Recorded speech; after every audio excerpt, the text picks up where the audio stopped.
Tidak satu tambahan ini sudah nanti sebenarnya adakah roh yang meninggal itu akan kembali ke Ada orang kerasukan setan, kerasukan. Bila ditanya, kamu ni siapa? Aku adalah datuk kamu. Sebenarnya, kamu ni siapa? Aku ni Ustaz Abdul Somad. Ni cerita Ustaz Abdul Somad dah meninggal di Riau. Ada orang di Kuala Lumpur bila ditanya, siapa? Aku Abdul Somad. Betul ke Abdul Somad? Iya. Kalau memang betul Abdul Somad, apa yang ingat? Kelumut naik helikopter Tan Sri. Apakah itu Abdul Somad? Bukan. Itu bukan Abdul Somad. Sebab roh Abdul Somad dalam kuasa Allah SWT.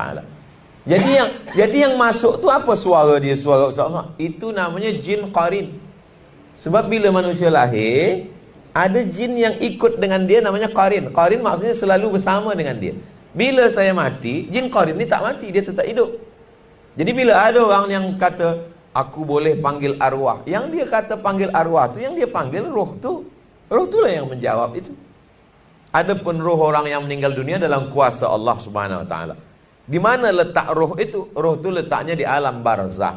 Apakah betul roh tu boleh balik ke rumah malam Jumat? Kuasa Allah Taala. Ada roh yang boleh balik dengan izin Allah Subhanahu Wa Taala.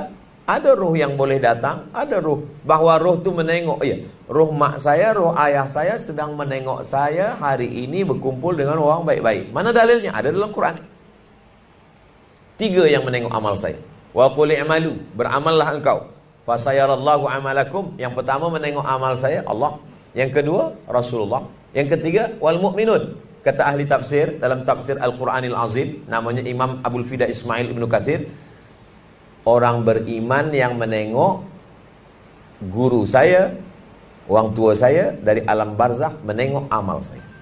Jadi bahawa orang yang sudah meninggal boleh datang menengok, melawat, ya. Tapi bahawa rohnya boleh dimasukkan kepada manusia, itu tak betul. Itu semua tipu-tipu, bohong-bohong. Jadi dulu pun rupanya di Perancis, di Paris, di Europe, ada yang mengaku boleh memanggil roh ni. Kebetulan waktu itu ada ulama dari Azhar, namanya Syekh Muhammad Abduh. Syekh Muhammad Abduh datang ke Paris, berjumpa dengan guru dia namanya Syekh Jamaluddin Al-Afghani. Mereka di Paris membuat majalah, nama majalahnya Al-Urwatul Wuthqa. Sebab Raja Mesir menghalau dia, menganggap pembangkang, dia dihalau, dia pergi ke Paris. Sampai di situ adalah orang yang mengatakan boleh memanggil roh. Syekh Muhammad Abduh pun datang, dia datang. Syekh Muhammad Abduh, ya, kamu nak panggil roh siapa? Kata Syekh Muhammad Abduh, tolong panggilkan roh Nabi Isa. Aku nak tanya dia mati di mana. Kata orang ni, roh lain boleh, roh ini spesial ni tak boleh. Kata dia, tolong panggilkan roh Nabi Muhammad. Aku nak tanya mana hadis sahih, mana hadis dhaif. Kata dia, roh-roh yang biasa je lah. Ni roh VIP ni agak susah sikit. Tipu-tipu, bohong-bohong. Kalaulah ini, tapi bahawa roh orang tua kita boleh dia datang, boleh dia balik. Ada roh yang diletakkan Allah Subhanahu Wa Taala ke dalam perut burung dalam surga. Dia terbang hinggap ke mana dia suka. Ada roh yang diletakkan di satu tempat yang baik, Illiyin namanya. Ada roh orang jahat diletakkan tempat yang tak baik, Sijjin namanya. Ada roh yang ditiupkan balik ke kubur untuk menjawab pertanyaan Munkar dan Nakir.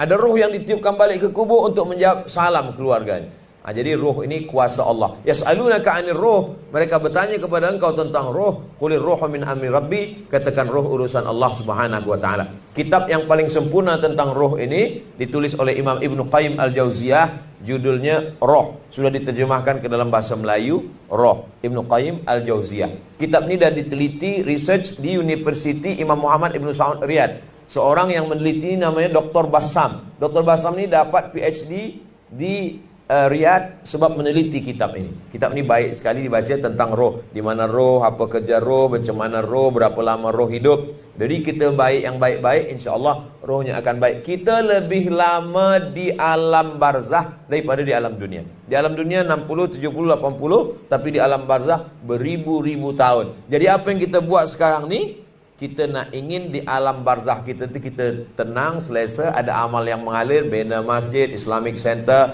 buat baik, wakaf semua mengalir sampailah hari kiamat, sampai kita menghadap Allah SWT. Wallahu a'lam.